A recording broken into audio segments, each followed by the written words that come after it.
Salutations et bienvenue à Entre trois films, édition du 9 octobre 2022. Je suis DJ Patoff et je suis en compagnie de Yogi et Foxman. Bonjour messieurs. Salut! Au programme au cours de cet épisode, un peu de notre semaine, les sorties à surveiller, nos coups de cœur et aux nouvelles, Deadpool 3, le film Blade qui perd son réalisateur et un prequel à Dune.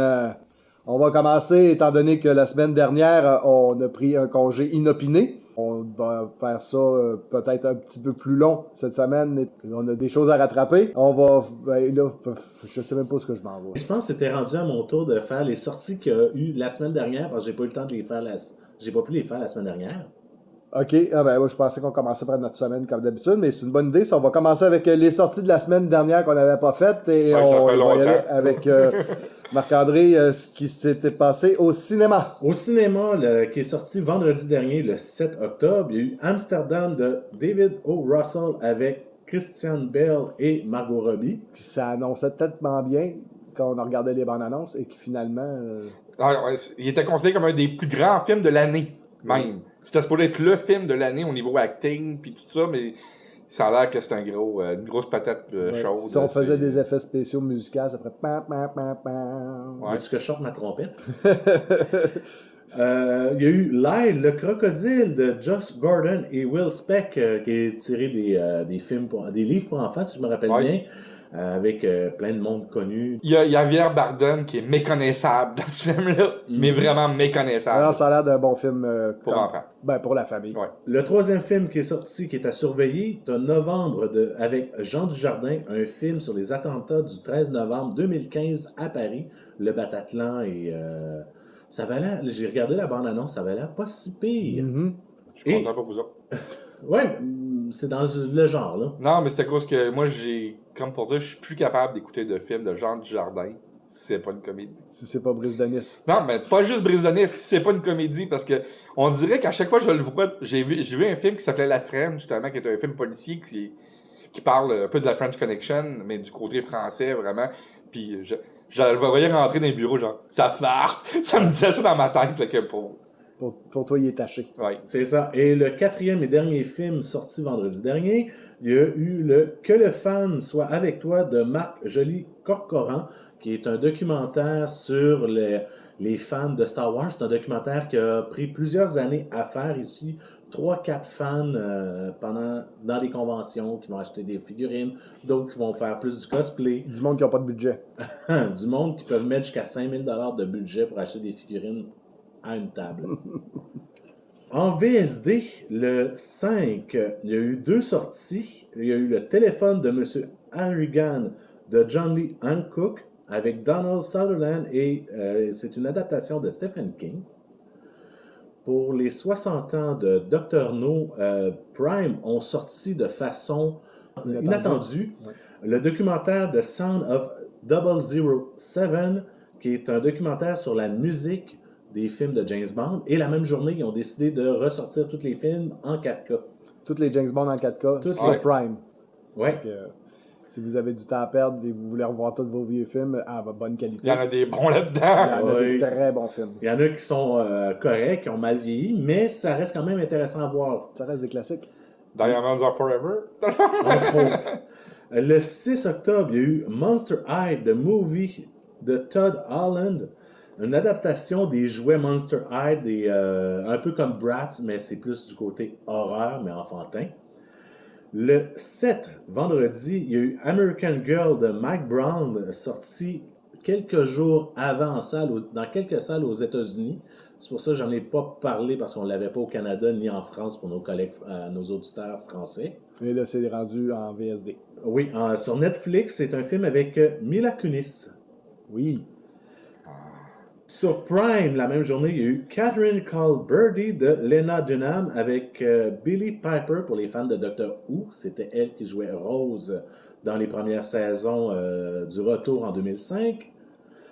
Le troisième film sorti cette journée-là, il y a The Significant Other de Dan Burke et Robert Olson avec Micah Monroe, qui est sur Paramount+.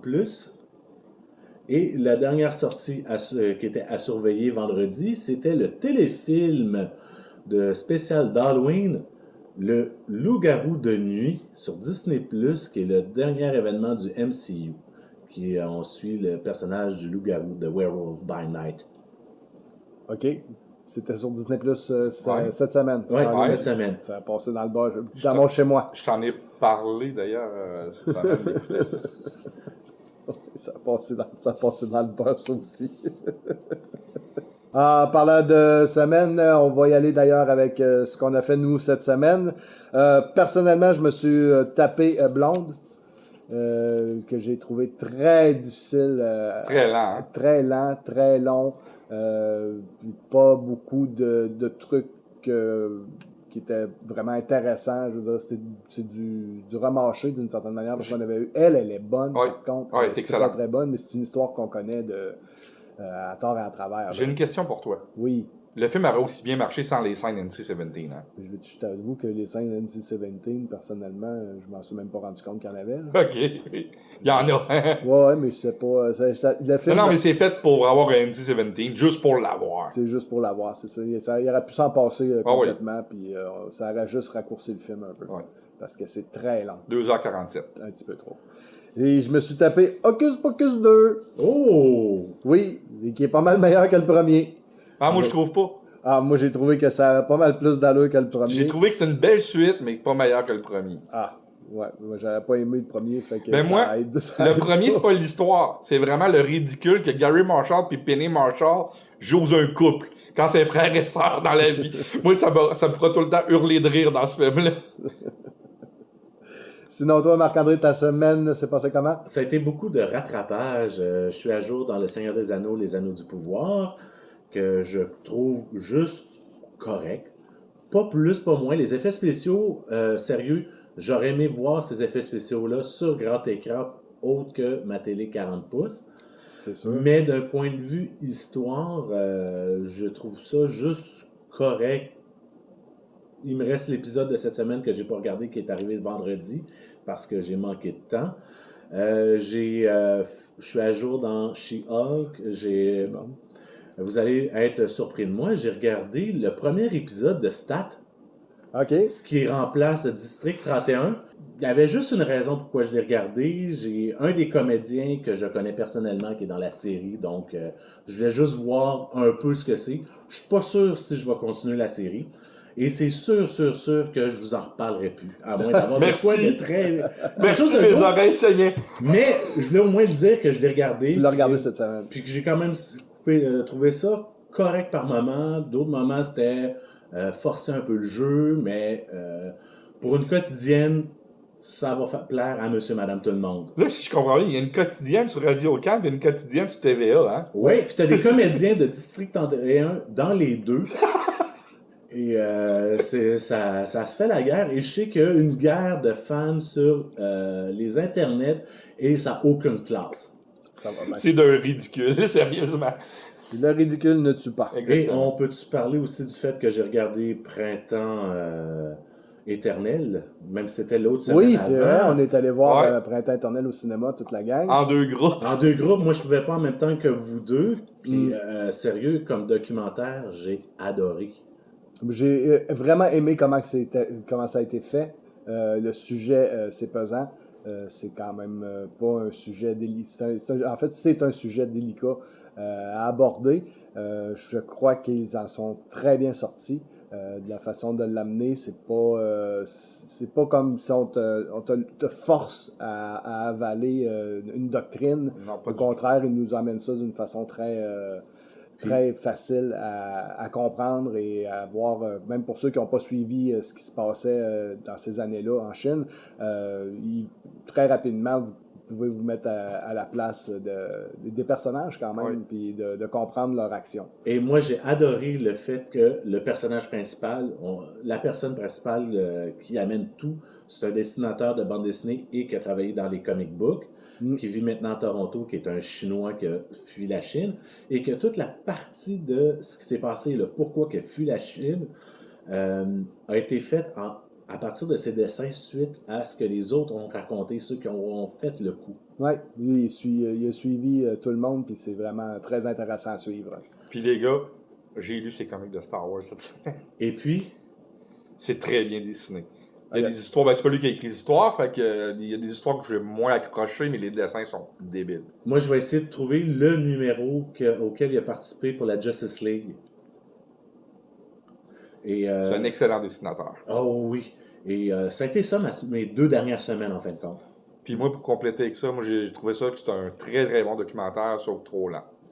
Un petit peu. Ouais. Puis il aurait pu le raccourcir un petit peu pour revenir au même résultat. Ah non, À moi, certaines places. j'ai adoré cette lenteur-là. J'ai vraiment adoré. Moi, je trouvais qu'il tournait en rond. Au début du 3e acte, je trouvais qu'il tournait en rond. Un petit peu. Ouais.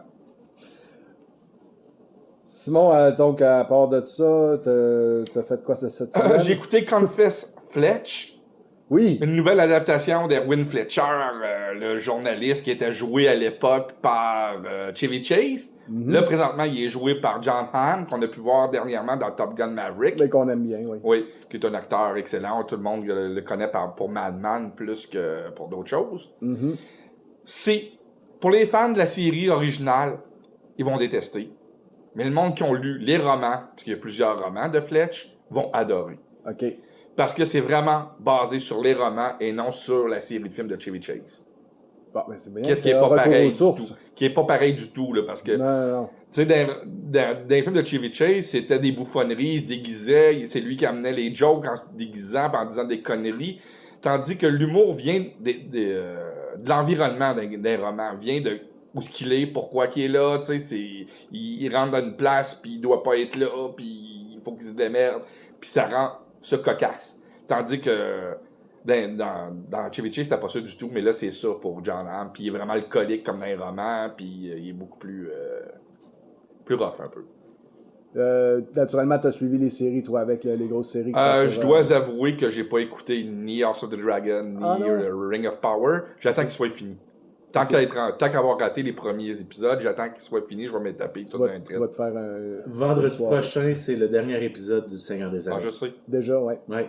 Et la semaine prochaine, ça va être la dernière de She-Hulk aussi. Puis Oui. je pense que Lord of the Ring achève...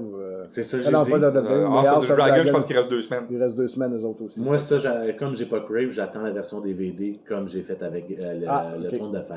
C'est bon.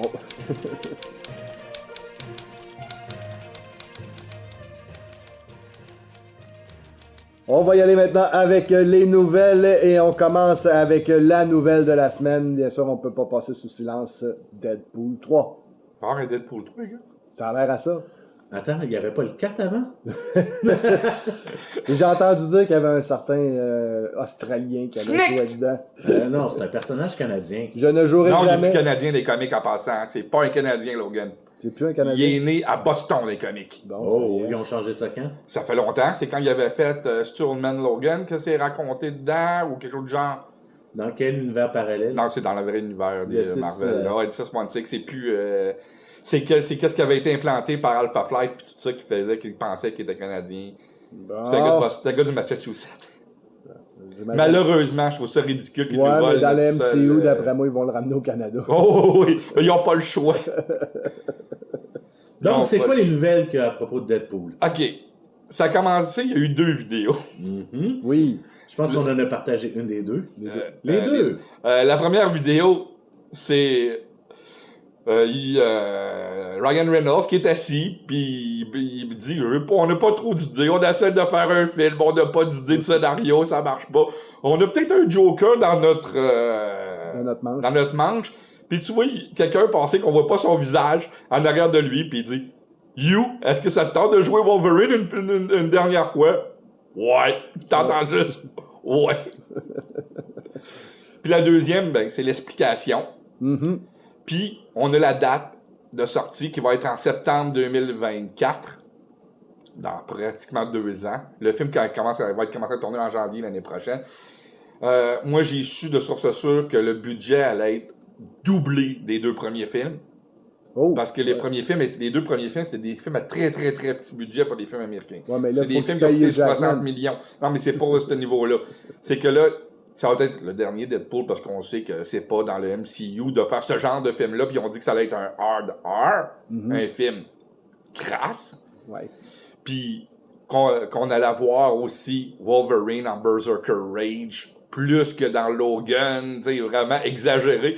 Puis vu qu'on a Colossus, il y a eu certains tweets de Hugh Jackman qui va avoir un fastball special dans le film. C'est bon. C'est pour le monde qui ne le savent pas, c'est une passe que Colossus et Wolverine font dans les comics quand ils font des team-up. C'est que c'est Colossus qui garoche dans les airs Wolverine, puis il fait comme voler avec Superman avec les éclats en avant. Puis quand il ramasse la personne est coupée en deux. Ouais, ça se fait ramasser pas mal fort. On a très hâte de voir ce film-là. Qu'est-ce que ça fait? Moi, je l'avais prédit aussitôt que le premier film était sorti, j'ai dit le troisième, Wolverine est là, il sera pas là avant. Puis je vous en avais parlé depuis très longtemps, je sais que je vous l'avais dit ça. Fait que ma présomption était vraie, je suis vraiment content que ce film-là se fasse, puis qu'il se fasse bien. Ils ont donné carte blanche à Ryan Reynolds et à son équipe pour faire ce film-là. Il va avoir rapport avec le MCU sans déranger le reste, puis laissons-les faire, puis d'après moi, toute l'année prochaine, on va voir des petites vignettes, sites web, ces comptes de Twitter, puis tout ça de Ryan Reynolds pour nous tenter un peu. Fait que, au mois de septembre 2024... on est dans les salles d'option. Puis, oubliez pas qu'il va y avoir Mark Ruffalo dedans, même s'ils l'ont pas annoncé officiellement. Mark Ruffalo, c'est officiel d'après certains tweets qu'ils ont fait. Disons que c'est officieux pour l'instant, mais les rumeurs sont tellement persistantes que c'est pratiquement officiel. Ouais. J'ai hâte de voir si le combat va être s'il va y avoir un combat entre Hulk et Wolverine, et laisse-moi finir, si le combat va se terminer comme dans le Hulk 181. Non, il va y avoir, d'après moi, ça va être un triple threat match entre les trois. Et Colossus va regarder ça de côté. Il va être l'arbitre. Ah oui! Puis il va dire, prenez vos barres de protéines. On va avoir un 4e film pour la série des Planet of the Apes qui va s'appeler Kingdom of the Planet of the Apes, qui va être réalisé par Wes Ball, qui avait fait le premier Maze Runner. Oui. C'est réécrit par la même équipe qui ont écrit les 3 premiers films, Rise, Dawn, puis War. J'ai jamais compris pourquoi Rise était avant Dawn, mais non, mais sérieusement, ça n'a aucune logique, les titres des films de Planet Là, Apes. ils sont un petit peu à l'envers. Effectivement. Moi, j'ai hâte de voir ces films-là, parce que je donne tout le temps la chance à Planet of the Apes, même si c'est pas mon Planet of the Apes. Personnellement, c'est pas qu'est-ce que moi j'aime de Planet of the Apes, c'est pas les nouveaux films du tout. Moi, je suis encore le gars des 5 vieux films. Des 5 vieux films. Mais on va lui donner sa chance pareil. Oui. Là, à date, j'ai quand même... C'est pas des films qui vont m'avoir marqué pour ma vie, mais j'ai eu quand même de bons moments à regarder ces films. Moi, j'ai eu beaucoup de plaisir avec... J'ai plus de fun à me retaper vieux, par contre. Ouais. Rise of the Planet, le premier de la série, de la nouvelle série, je l'ai adoré. Oui. Les 2 autres, J'en ai vu aucun depuis le film de Tim Burton. Mais celui-là avec James Franco, il est excellent. On a officialisé la 3e saison de la série Jack Ryan. Oui, John Krasinski, qu'on a pu voir dans Doctor Strange of Madness, joue le rôle de Jack Ryan, l'agent secret créé par Tom Clancy, qu'on a pu voir au grand écran dans La poursuite de l'Octobre Rouge, dans Jeu de guerre, dans... La somme de toutes les peurs. La somme de toutes les peurs, jouée par Ben Affleck, d'ailleurs, dans ce film-là. Un très bon film en passant, les gars, hein? La somme de toutes les peurs, c'est le meilleur de la série. J'ai de vagues souvenirs. Le film Jack Ryan, qui était joué par Chris Pine. J'ai comme un petit penchant pour Clear and Present Danger, mais ça, c'est juste moi, ça. Non. Moi, je te le dis. La somme de toutes les peurs. Sum of All Fear est le meilleur de la série, j'ai mes raisons pour, OK? T'as travaillé dessus? Ah. Ça va sortir le 21 décembre 2023, puis la 4e saison est déjà en tournage. Donc, on a une 4e saison déjà prévue. Bon. On est-tu en train de te faire décrocher? C'est assez facile. Non, mais c'est la joke, Sum of All Fear est mon préféré. Ah, moi, j'aime mieux la poursuite. Non, sérieusement, la poursuite de l'Octobre Rouge est supérieure à tous les films de Jack Ryan qui ont été faits. Et de loin. Le film qui expliquerait la succession de Iron Man a quitté Disney Plus pour s'en aller sur le grand écran. Oui, ben c'était supposé être une série télévisée. Hammer Wars, c'était supposé avec Riri Williams et Rhodey, le personnage de James Rhodes, puis Riri Williams. C'était supposé être une série télévisée sur Disney Plus. Ils ont finalement compris. Disney a finalement compris que le 3/4 des séries Marvel, quand on prend Falcon and the Winter Soldier, c'est un film. Ouais. On s'entend qu'on l'aurait coupé un petit peu, puis ça aurait fait un bon film de 2h15, puis ça aurait été meilleur en film de 2h15 qu'en série de 6 épisodes. Ouais. Tu sais, c'était quasiment la même affaire pour Hawkeye, qui a été meilleur en film que... Fait que là, ils ont finalement compris. Ils ont vu que leur histoire fitait plus au cinéma, fait qu'ils ont transféré au niveau au niveau cinématographique au lieu de le faire en série télé. Enfin, Kevin Feige a compris qu'il y avait des histoires qui se racontaient mieux au cinéma qu'à la télévision. Parce que WandaVision, qui est quand même Ça, c'est une série. Ça, c'est une série. Lucky aussi. Lucky aussi. C'est des très bonnes séries. Oui. Effectivement. Puis Miss Marvel aussi. Oui, mais c'est ça, pour ces personnages-là, ces histoires-là, ça prenait des séries. Puis comme tu as dit, Winter Soldier, puis Hawkeye, ça aurait pu faire un film. Ça aurait été meilleur. Parce que là, on avait des pertes de temps dans les épisodes. On avait dit quoi qui se passe, là? Ou des épisodes qui se passent absolument à rien. Oui. Je suis bien content. Moi, je suis vraiment content de cette nouvelle-là. C'est une bonne nouvelle. Figment, qui est un film qui va être produit par la compagnie de Seth Rogen. J'ai aucune idée c'est quoi. Figment est un personnage de parc d'attractions Disney. De Floride. De Floride, ben à Star, il apparaît à Californie, à California Adventure, dans Ouais, The Guardian of the Galaxy, on le voit. Oui, mais ça reste que c'est un personnage vraiment Floride. À la base, c'était la mascotte officielle de Epcot Center. Epcot à Star aujourd'hui. Oui, ok. C'est un genre de petit dragon rose qui fout la pagaille partout en jouant avec de la magie qui amène de l'imagination. D'accord. C'est Figment of Your Imagination. T'sais, c'est pour cette phrase-là qui s'appelle Figment, d'ailleurs. Ok. Il est suivi par un bonhomme qui vole, un genre d'inventeur qui vole avec une bicyclette, un peu avec des réacteurs à l'arrière, qui s'appelle le Dreamfinder. C'est une histoire complètement folle. Aujourd'hui, l'histoire est plus disponible à Disney parce qu'ils ont remplacé toute l'histoire par mettant une vraie usine de scientifiques avec Rick Idle, qui est vraiment pas bonne pour les fans de Figment. Mais ça, c'est une autre histoire. Ils ont décidé de reprendre l'histoire de Figment, qui a déjà eu une série de comics chez Marvel, d'ailleurs, qui racontait l'histoire du Dreamfinder puis de Figment. Mais là, Seth Rogen veut faire un film Disney sur ce personnage-là. Ce serait la première fois qu'une mascotte, tu sais, comme Mickey Mouse ou aurait un film live-action qui va se faire. Oh, quand même une grosse nouvelle. Oui. On a Kevin Bacon qui s'ajoute au casting d'un film qu'on attend quand même avec impatience, qu'il s'agit de Beverly Hills Cop 4. Oui. Tu as eu de la misère, hein, dans la dire 3. Non, mais j'attendais que tu me coupes. J'attendais que tu me coupes depuis un bout, mais c'est correct.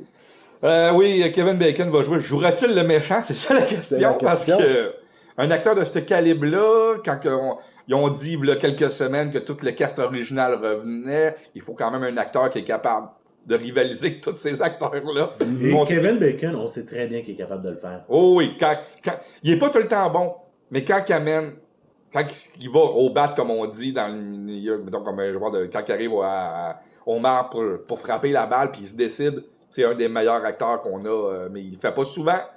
Mais regarde, dans X-Men First Class, il était impeccable en Asie.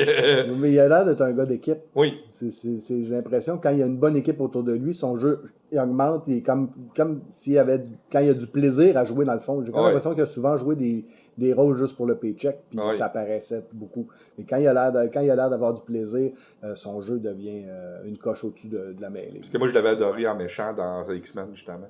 Oui. C'est pour ça qu'on aimerait ça de l'avoir en méchant. Puis c'est un icône pour les Gardiens de la Galaxie. Oui. Kevin Bacon, c'est un icône pour les Gardiens de la Galaxie. On a retiré des calendriers de production le 4e opus de Star Trek. Oui, dans le Kelvin Universe. C'est pas Voyage Home, là. C'est pas Star Trek de Voyage Home, là. Non. À le retour sur Star Trek 4, le retour sur Terre. C'était supposé être le 4e opus avec Chris Pine, Zachary Quinto, Carl Urban, Zoe Saldana. Malheureusement, ce film-là est retiré. Pourquoi tu dis malheureusement? Parce qu'un film de Star Trek, c'est quand même un film de Star Trek. C'est bon pour tout le monde. On sait jamais, ça peut être super bon. Puis, pour connaissance, je sais qu'est-ce qui s'en vient dans Star Trek, puis je peux vous dire qu'il y a des bonnes affaires qui s'en viennent dans Star Trek. Okay? Oui, mais dans ce film-là, m'a l'air peut-être pas maudit, mais il a l'air d'avoir des difficultés depuis le début avec la mort d'un certain acteur, oui. la disparition de voyons, comment qui Tarantino? Tarantino qui voulait Ben, le faire. Tarantino, c'était peut-être pas. On l'a jamais Mais non. su c'était quoi son C'était projet. quoi son là. C'est pour ça que projet, je sortais ça. là. Ça aurait pu être ça, mais on le sait pas. On sait juste qu'il y avait un scénario de Star Trek décrit. Ouais, il y a bien des affaires qui se passent par rapport à ce 4e opus-là, puis on dirait que ça vient pas à bout d'arriver. Là. Ben, un jour, je vous en parlerai de qu'est-ce qui se passe chez Paramount, parce qu'il se passe beaucoup d'affaires chez Paramount au niveau de Star Trek, à cause que les droits de CBS, qui ont les droits de télévision, c'est tout ça, c'est ça le Il y problème a plein présentement. d'affaires, ouais. Parce que tous les films que Paramount produit peuvent ressembler juste à 75% à Star Trek. Exact. C'est pour ça que le Kelvin Universe a été créé, puis qu'ils changent des noms de classes de vaisseaux, des prononciations de noms de planètes. Regarde, ils peuvent pas faire Star Trek. Ben là, ils peuvent à Star parce qu'ils ont rapatrié les droits chez Paramount, en tout cas. Parce que quand Viacom a acheté, ils ont divisé tout ce qui était télévision, emmené ça à CBS. Puis c'est une autre histoire qu'il faudrait en parler beaucoup parce que c'est très compliqué pourquoi qu'on n'a pas de vrai Star Trek présentement. Mhm. On a un autre film qui a l'air d'avoir de la difficulté à décoller et c'est Blade qui perd son réalisateur. Oui, à quelques jours du tournage, le réalisateur de Blade a quitté pour différences créatives, comme on dit tout le temps dans le milieu. Ça veut dire qu'il était viré. Il s'est fait mettre dehors, ouais, c'est ça. Parce que ses idées marchaient pas, probablement. À quelques semaines du tournage, ça veut dire que l'argent était mis, les acteurs étaient castés, les décors étaient en construction. Quelques semaines du tournage, les décors sont en construction, on finalise quelle arme, des trucs du genre. Ouais, On parle même pas des costumes, puis peut-être la musique est en branle. Là. Les lieux de tournage sont réservés. Oh oui, là, tout est fait, là. Ben, ils ont annulé tout, ils ont renvoyé le réalisateur, le film. Puis la dernière nouvelle que j'ai eue, c'était on recommence un scénario à la page 1 qu'on appelle un page 1 rewrite dans le milieu, c'est-à-dire on déchire tout. on recommence à zéro. On va peut-être garder la même histoire, mais on réécrit le scénario. Au. On a présenté une bande-annonce sur la page Facebook cette semaine, seulement une, mais quelle bande-annonce! Le film Super Mario Bros. It's me, Mario! Hey, t'as pas le droit de le faire. Le gars qui le fait, il est présentement à Québec. Ok. Oui, il est au Comic-Con. Il est au Comic-Con. Ah, puis il a présenté samedi soir l'orchestre qui faisait la musique de jeux vidéo. C'est lui qui a fait la présentation. Ils ont demandé de faire la présentation de l'orchestre. Et surtout que dimanche, aujourd'hui, il y a vraiment un spectacle spécial Mario Bros. Ouais. Qui va être là. Oh, ça peut être intéressant. Hey, j'en ai pas parlé tantôt du Comic-Con, j'en parlerai tantôt. Oui, on va en parler, on a participé. Vous en parlerez plus tard. Knife Out 2 Glass Onion va avoir une sortie en salle pas très longue. Oui. J'ai compris. Mais c'est très compliqué. OK, C'est à cause que on s'attache. les compagnies de cinéma, les compagnies qui diffusent des films comme Cinéplex au Canada, puis Guzzo pour nous, Gaumont en France, sont en maudit après Netflix depuis quelques temps. Parce qu'ils sortent les films. Oh, regarde, on va le sortir mercredi, puis vendredi, on le met sur notre plateforme. Fait que vous l'avez mercredi, jeudi, puis vendredi, on le sort sur notre plateforme. Mangez de la merde, vous ne ferez pas d'argent, puis on ne mettra pas de publicité. Mais on va vous obliger à présenter notre film. T'sais. On va payer pour les salles. Ça a toujours marché de même. Les films de Netflix, on fait quelques jours pour les Oscars, puis on s'en fout. Puis, depuis quelques temps, depuis le milieu de la COVID, les compagnies de cinéma ont fait fuck, excusez-moi le terme, là, manger de la merde, Netflix, on présente plus vos films, puis on s'en fout. Mais là, il y a eu des grosses négociations parce que Glass Onion, la suite de Knives Out, est considéré comme le plus gros film Netflix de l'histoire de Netflix avec le casting. Si vous regardez le casting sur Internet de ce film-là, c'est impressionnant. C'est très impressionnant. Ben, le premier était quand même très intéressant aussi. Oui. C'est la suite d'À couteau tiré avec Daniel Craig, justement. Netflix a acheté les droits complets de la série. Mais ils ont réussi à dire qu'ils vont mettre... Netflix a convaincu les compagnies disant qu'ils vont mettre de l'argent de publicité pour vendre le film en salle. Et ils vont le présenter pendant une semaine. À 1 mois d'intervalle de la diffusion sur Netflix. On sait que sur Netflix, ça arrive le jour de Noël. Ça veut dire qu'il va la semaine du 25 novembre, la semaine de Thanksgiving, finalement. Là, c'est un mois, là, tu parles. Ben, c'est ça. OK. Un mois d'intervalle. Ils vont laisser un mois entre la sortie. OK. Je sais pas pourquoi, dans mes notes, j'avais une semaine. Non, ça dure une semaine. Mais le film va être présenté uniquement une semaine. Ils vont faire la full publicité comme un film qui va rester là 3 semaines. Okay. Ils vont mettre l'argent qu'il faut pour mettre les posters, pour avoir les stand-in, des files d'attente. Puis Mais ça va être juste une semaine. Ça va être juste une semaine. C'est un début. Parce que là, Netflix, ça veut dire qu'ils commencent à comprendre que c'est. Fait qu'ils ont salle besoin qu'on de fait la de salle, l'argent. ben oui. Et c'est quoi qui est compliqué là-dedans? C'est compliqué parce que ça fait. Comment qu'on dit ça une première fois? Là, Ça fait pré-séance. Précédent. Précédent, c'est ça que je cherchais. Pré-séance, c'est un synonyme. Oui, c'est correct. C'est le précédent que je cherchais. Oui, je cherchais vraiment précédent. Le précédent, c'est que là, ils peuvent laisser comme un film normal un laps de temps entre le streaming VOD et toutes les autres plateformes et la diffusion au cinéma, qu'est-ce que les compagnies de streaming ne faisaient pas. Mm-hmm. C'est-à-dire que là, ils vont sur une base d'un vrai studio. Au lieu d'être 45 jours, ils ont dit 30 jours, mais c'est quand même, OK, on veut jouer dans le cours des grands, on va affronter Disney, puis Warner, puis Universal. On va agir en grand. On va agir en grand, puis ça va peut-être changer la donne sur plusieurs autres films, parce que là, les revenus, c'est pas des abonnements, là, c'est les revenus de cette semaine-là qu'ils vont pouvoir prendre, faire, on a fait de la publicité, on a eu le film, fait que Netflix va pouvoir injecter ça sur d'autres choses, puis pas juste dépendre des nouveaux abonnés. Mm-hmm.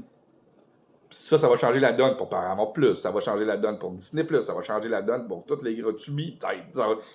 Non, mais Tubi font des films originaux. Ouais, ils font de l'original. Tu sais, ça peut tout changer pour tout, là, tu sais. Ça veut dire que même si j'ai pas Paramount Plus, je vais être capable d'aller voir un film un mois avant, pendant la semaine, si je suis libre cette semaine-là. Ouais. Si ça fonctionne. S'ils le font.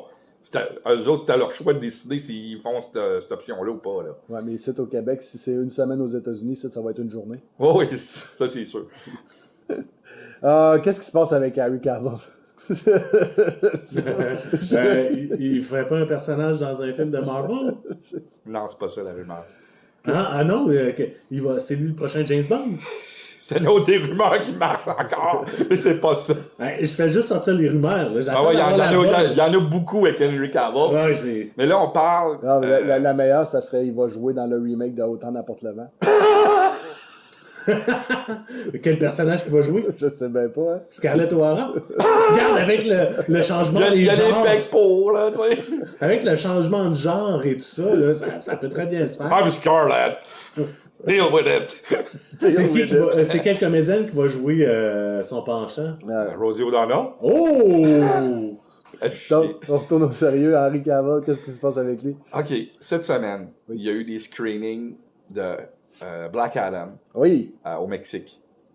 Comme les screenings que j'allais voir, j'ai vu des screenings aux États-Unis de Clerks 3. Il y a eu des screenings de Black Adam. Ils font jamais ça à Québec. Hein? Non, jamais, tu n'auras jamais ça à Québec. On risque de l'avoir pour un film, mais ça, c'est une autre histoire. Il y a eu beaucoup de rumeurs, puis pour vous dire que si vous êtes capable de fouiller sur Internet en tapant, il y a du monde qui ont pris des photos de ces screenings-là, parce que les Mexicains, la sécurité aux portes des salles au Mexique, c'est pas... Non, ils se font donner une caisse de bière, puis il n'y a plus personne qui voit rien. Exactement. C'est peut-être pour ça qu'ils l'ont fait là. Mais il y a eu des photos. T'sais, on a pris notre cellulaire, on a photographié l'écran. Et selon ces photos-là, qui sont, si vous cherchez un petit peu sur l'Internet, vous allez être capable de les trouver. Un peu comme une bande-annonce d'Indiana Jones qui existe sur l'Internet. Non, c'est pas vrai, ça n'existe pas. Non. On l'a pas vu ici autour de la table, donc ça n'existe pas. Non, mais c'est pour dire que c'est dans le même genre. Ouais. C'est que vous êtes capable de trouver des photos. Et il y a des photos d'Henry Cavill à côté de Black Adam. En Clark Kent? Non, en Superman. Il joue Superman? Depuis quand? Hey, attends, Ben Affleck joue Batman. Depuis quand? Ah, il joue plus Batman. Non, c'est fini. Hein. C'est fini, ça. Michael Keaton, le seul et l'unique. Le vrai est de retour. Ezra Miller? Hey, toi, que t'étais énervant, matin. Non, sérieusement. Hey, pour une fois que j'interagis beaucoup de même, là. Faudrait que tu sois plus fatigué souvent quand on fait l'émission. Oui, je regarde dehors et je trouve qu'il fait noir pour un matin. Non, là, c'est ça. Puis, il y a eu des avances qui ont été dites de niveau de Warner qu'il y aurait un nouveau film en développement de Superman. Un film qui s'appellerait Superman. Puisqu'on n'a jamais eu de film. Non. De toute l'histoire du cinéma, on n'a jamais eu de film Superman. On a eu Superman The Movie. Oui, c'est vrai. On a eu Superman 2, Superman 3, Superman 4. On n'a jamais eu Superman. On a eu Superman versus Batman. Ouais, mais on n'a jamais eu de film. On n'a jamais Superman. Superman. On a eu le retour de Superman avant Superman. Oui, mais ça se passe dans la storyline avec Christopher Reeve. Ça, c'est pas grave. C'est pour ça que c'est le retour. Non, Puis ça a l'air que David Zaslav est très enclin à... Il veut développer un film Superman avec Henry Cavill. Au moins pour le remercier d'avoir joué dans un excellent Superman dans des très mauvais films. Exactement. Parce que j'ai rien à dire. OK, Man of Steel est un des films de super-héros que je déteste le plus. Mais j'ai rien à dire. Je me rappelle de ça. J'ai rien à dire sur la performance Henry Cavill, que je trouve qu'il n'avait pas le matériel pour justifier. Parce que je veux le voir dans un bon scénario, qu'est-ce qu'il serait capable de faire, parce que je le trouve extraordinaire avec le mauvais ouais, c'est ça. matériel C'est qu'il pas de sa avait. faute à lui. Non, là. non, il n'y a rien à se reprocher dans les deux films de Superman puis dans le Justice League qu'ils ont fait. Même les 2 montages de Justice League, il n'y a rien à se reprocher. Non, lui, il n'y a rien à se reprocher. Bon, à part sa moustache. Ouais, mais ça, c'est... Puis même encore, c'est pas Là, de c'est sa une faute. joke, là, en passant. Là. Puis, sérieux, là, il y a plusieurs comédiens qu'on sentait dans cette série de films-là qui savaient pas où est-ce qu'ils s'en allaient. Ouais, Jeremy Irons, quand il joue. Il faut que je le joue bête, mon Alfred, ou je le joue sympathique. C'est jamais pareil d'une scène à l'autre. Le commissaire Gordon, même si on ne le voit pas souvent, Il y a une scène. Il y a une scène, mais c'est un excellent acteur qu'il n'y a pas de matériel. Ouais. On aurait eu plus, il n'aurait pas cancellé Bad Girl. Il jouait dans le film. Mais en tout cas, le DCEU, il y a des bonnes affaires comme il y a des mauvaises. Puis moi, je suis pour ça, de faire un film Superman avec Henry Cavill. Parce que c'est un excellent acteur. Puis il mérite mieux que ça. Qui donne le traitement à Aquaman. Là, où ce que, Ouais. on fasse comme, OK, oui, là, on a un film de super-héros. Ouais. Là, vraiment. Tu sais qu'on voit le last hope of humanity, comme on dit dans les comics de Superman, tu sais, le vrai sauveur, tu sais, qu'on voit vraiment, tu sais, le Superman classique. Le Messie. Oui. C'est vraiment le côté messianique qui manquait de toute l'écriture des films qui étaient là. Ben, c'était une histoire de First Contact. C'était pas une histoire de Messi, les films de Zack Snyder. C'était des First Contact movies. Des histoires de premier contact extraterrestre. Puis dans la Justice League, on aurait dit que Jack Snyder voulait nous montrer, OK, si Superman était mauvais, qu'est-ce que ça pourrait faire? Ouais. Carrément, c'est comme l'anti-héros, s'il va du mauvais côté. Alors, qui est toujours il marche sur une ligne, on ne sait pas de quel côté il va tomber. S'il tombe d'un bord, c'est le bordel point. Pourtant, il y avait eu l'humanité. un super bon trade paperback qui a été fait. Je vais te dire, c'était un recueil. Une histoire qui était dans le Elseworld, qui était la série, où qu'est-ce qui serait arrivé si Superman serait arrivé sur Terre en URSS. Red Sun. Red Sun. Qui est excellent d'ailleurs. Quand même. Oh oui, c'est très bon. Non, mais tu sais, Henry Cavill mérite un vrai bon film de Superman. Pour tout ce qu'il a fait, tout ce qu'il a enduré. Je trouve qu'il devrait. Bon, il va l'avoir. Oui, ben, c'est en développement. Ça peut être très long avant que ça se fasse, là. Et finalement, on a un synopsis et une annonce de casting pour un prequel de Dune. Oui, Dune, parce qu'il va y avoir plusieurs sequels, il va y avoir une saison par grande maison. C'est le but à Denis Villeneuve, c'est de faire une saison de série télé par grande maison. C'est-à-dire que la première, ça va être Sisterhood. Après ça, on va avoir peut-être la Guilde. Tu sais, il y a plusieurs... Ok, il va vraiment... La Maison des Harkonnen, Harkonnen, une série... OK. Pour être capable de comprendre comprendre le lore, puis pour qu'est-ce qui se passe, Oui. le côté politique qu'on a vu dans le film, que monsieur, madame, tout le monde connaît pas.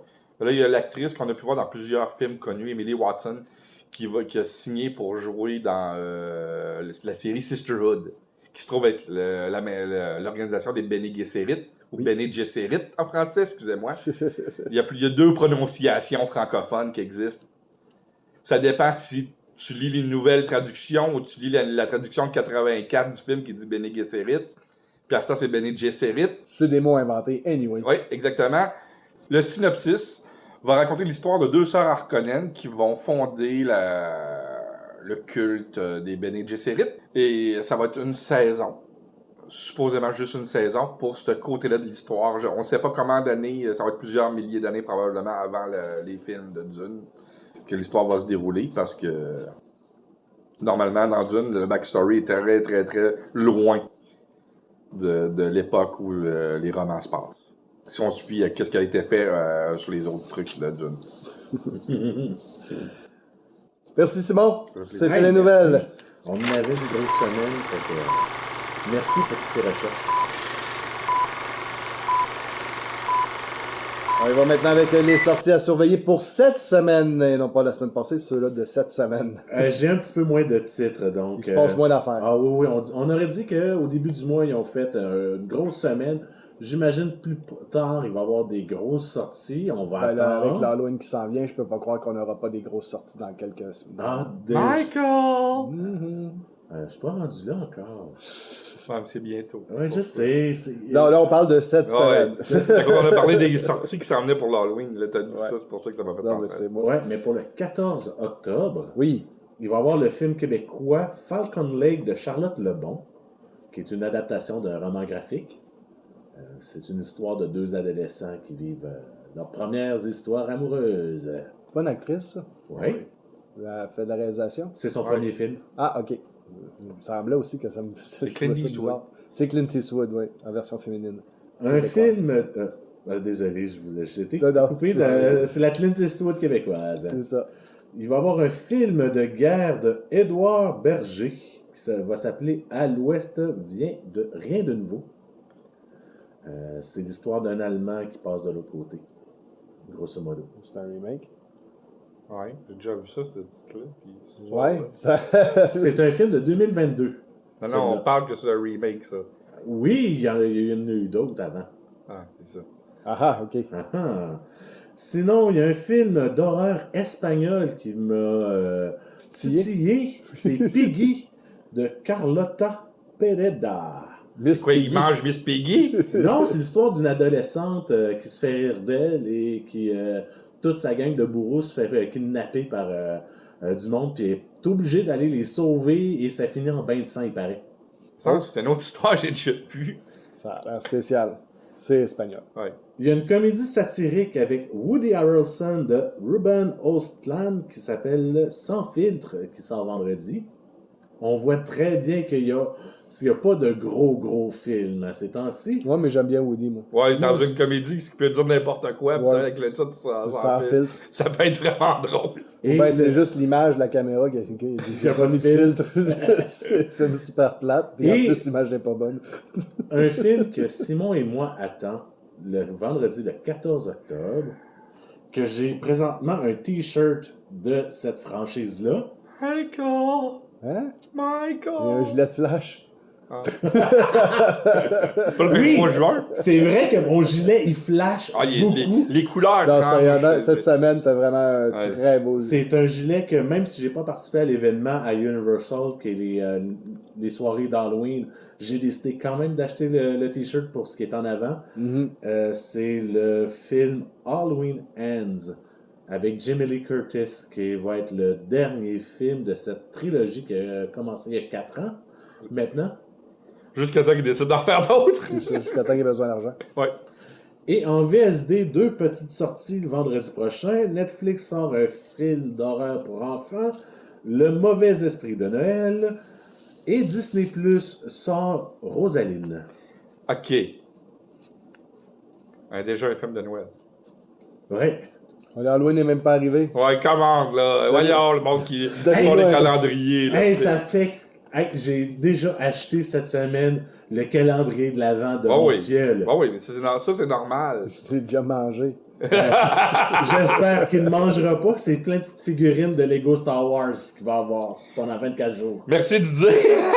Il m'écoute pas, il y a 7 ans.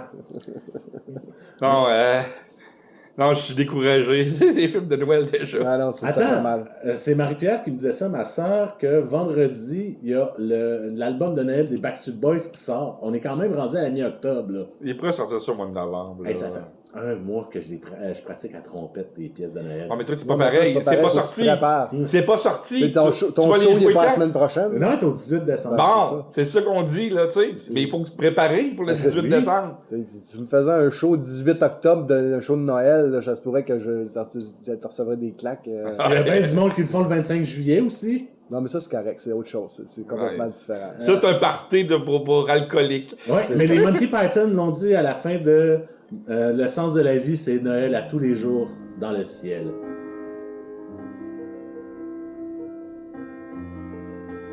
Les coups de cœur de la semaine. On va y aller avec nos coups de cœur et c'est moi qui commence en parlant de la série Dahmer. Dahmer sur Netflix. C'est bon. Sur la vie du tueur en série appelé le monstre de Milwaukee, Jeffrey Dahmer. Oui, c'est meilleur que le film.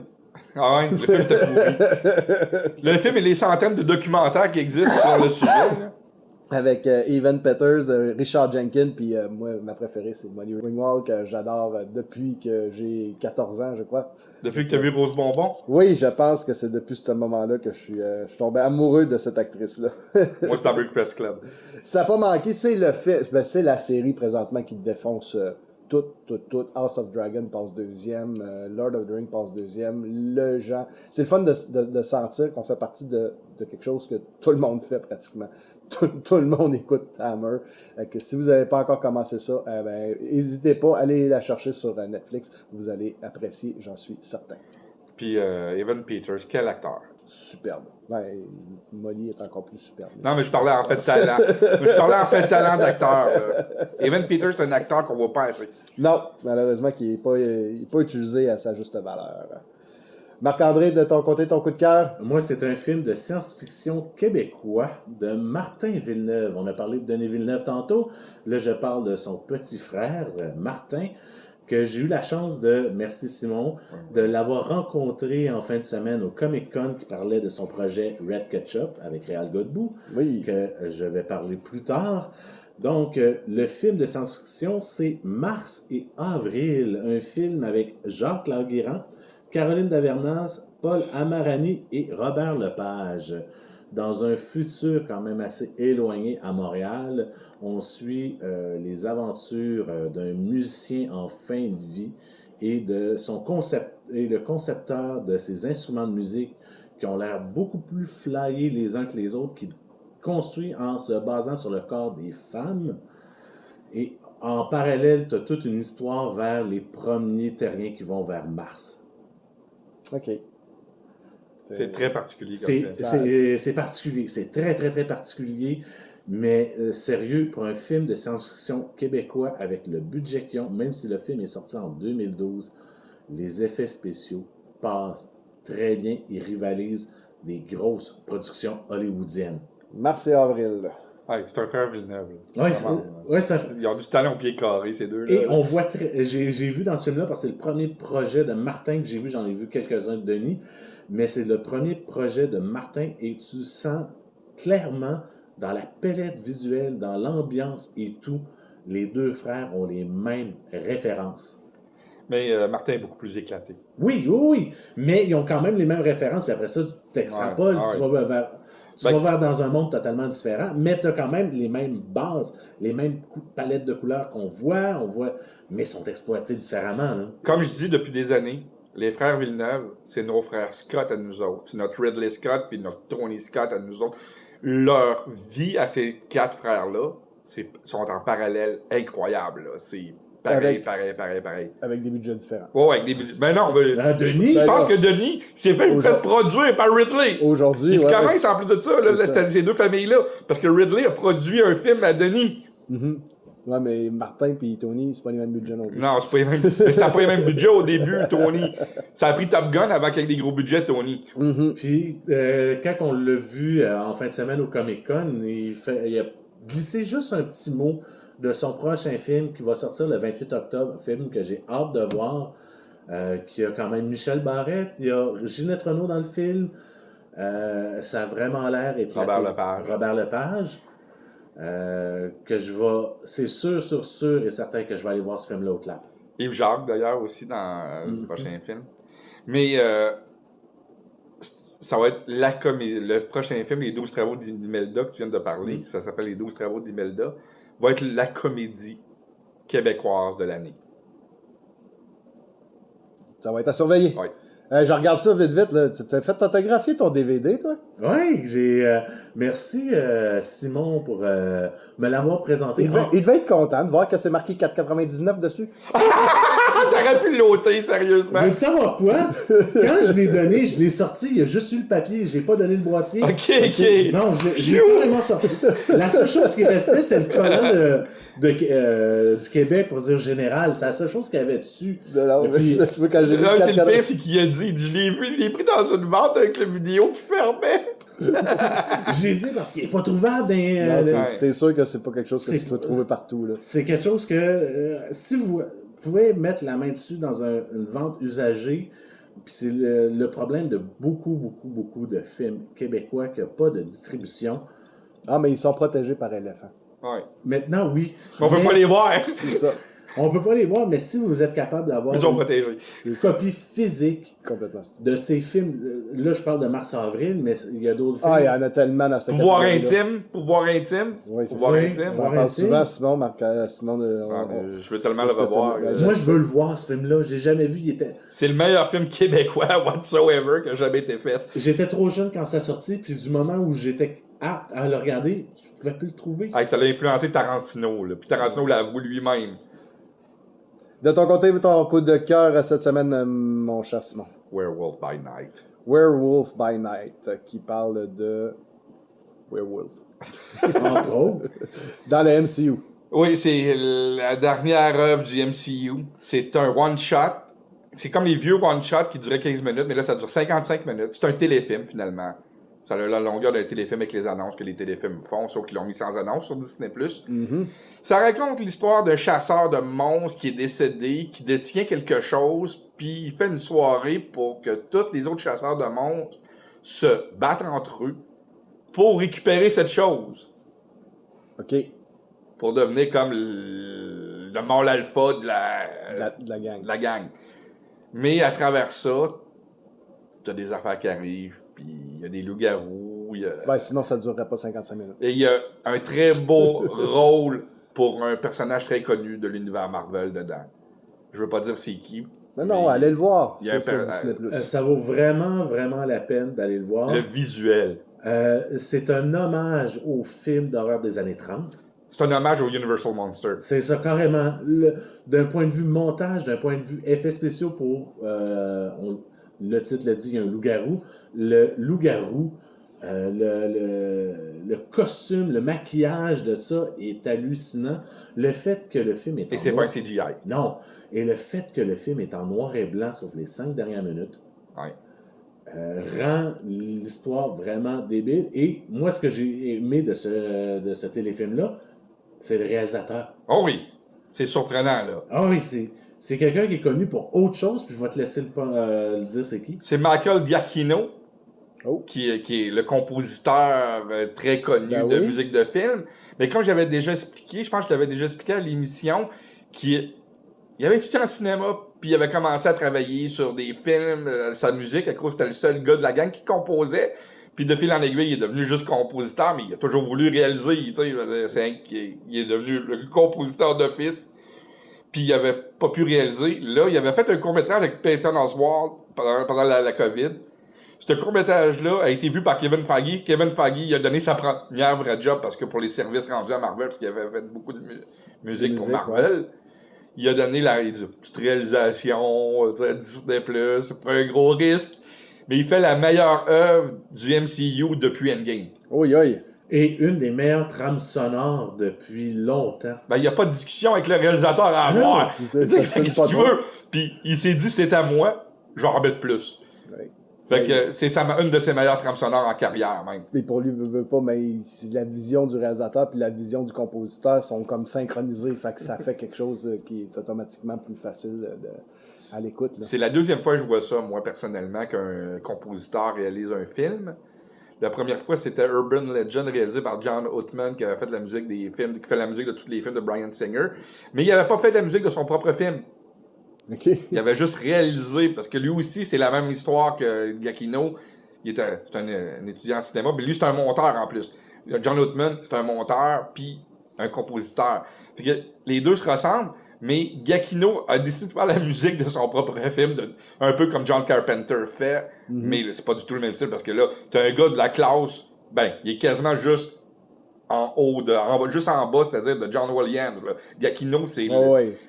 Tu sais, il y en a qui disent que c'est Hans Zimmer le plus grand présentement dans ceux actifs. Non, Non. pour moi, c'est Giacchino. Oui. Giacchino, c'est... On s'assinera pas autour de la table ici. Là. Vraiment pas. Non, tu sais, il y a John Williams, Giacchino, tu sais, puis après ça... Qui est encore vivant. Oui. Puis John Williams, il y a une trame sonore qui s'en vient au mois de juillet l'année prochaine, fait que... il va montrer c'est quoi. Mais Giacchino, comme réalisateur, Moi, j'ai juste peur qu'il quitte la composition. À part pour ses films à lui, puis qu'il Ouais. commence à devenir réalisateur, parce qu'il y a du talent, là. Oui, vraiment. Il y a vraiment beaucoup de talent comme réalisateur. Eh bien, en espérant que vous avez apprécié, que vous serez de retour pour le prochain épisode, vous pouvez nous suivre sur baladoquebec.ca, Spotify, iTunes, Google Balado, Facebook et YouTube. N'oubliez pas de laisser un j'aime sur nos publications et de vous abonner à nos sites. On vous en remercie d'avance. C'était donc Entre trois films. Je suis toujours DJ Patoff en compagnie de Yogi et Foxman et on vous dit À la prochaine.